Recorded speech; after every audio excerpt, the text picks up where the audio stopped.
Excellencies, I would like to acknowledge the esteemed participation of the honorable dignitaries who have joined us today for this Foreign Ministers session of the third Voice of the Global South Summit. The theme of the session is Global South and Global Governance. It's my honor to now invite the External Affairs Minister of the Republic of India, Honorable Dr. S. Jaishankar, to inaugurate the session and deliver his opening remarks.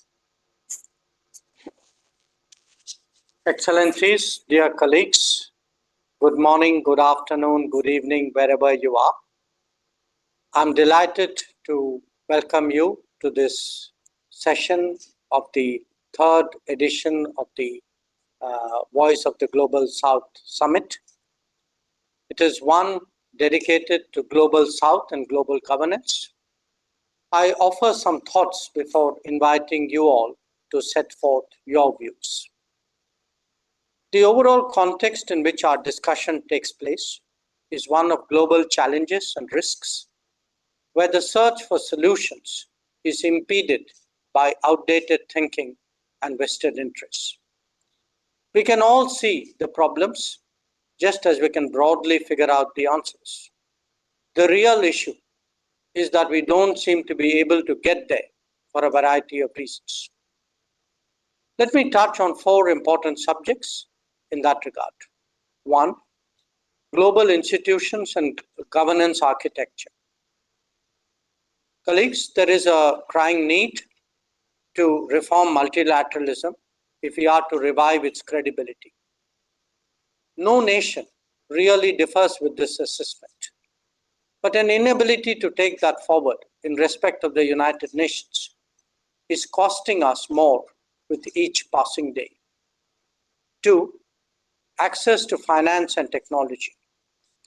Now, these remain the keys to unlock the development potential of the Global South. We must encourage a more proactive and willing culture in that regard.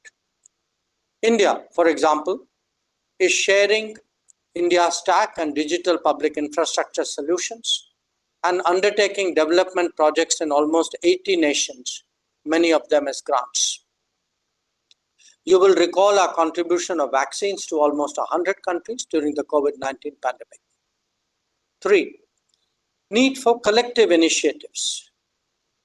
Now, if the world will not respond, then the Global South must devise its own initiatives. In recent years, we have seen the International Solar Alliance, Coalition for Disaster Resilient Infrastructure, Global Biofuel Alliance, Mission Life, or the International Big Cat Alliance. Amongst us in the Global South, there must be a greater willingness to act on issues of common interest. And four, making interdependence a strength. We all experienced how our exposures and vulnerabilities are leveraged. At the same time, there has also been an increasing use of sanctions, especially financial. This will continue till we develop other options. For us in the Global South, the lesson is to intensify our own interactions. This means more trade, investments, collaboration, training, etc. Trade settlements in our own currencies and fintech solutions are also desirable. So, colleagues, these are some preliminary thoughts that I share with you, and I look forward to hearing from all of you. I would request the moderator now to carry on with the proceedings.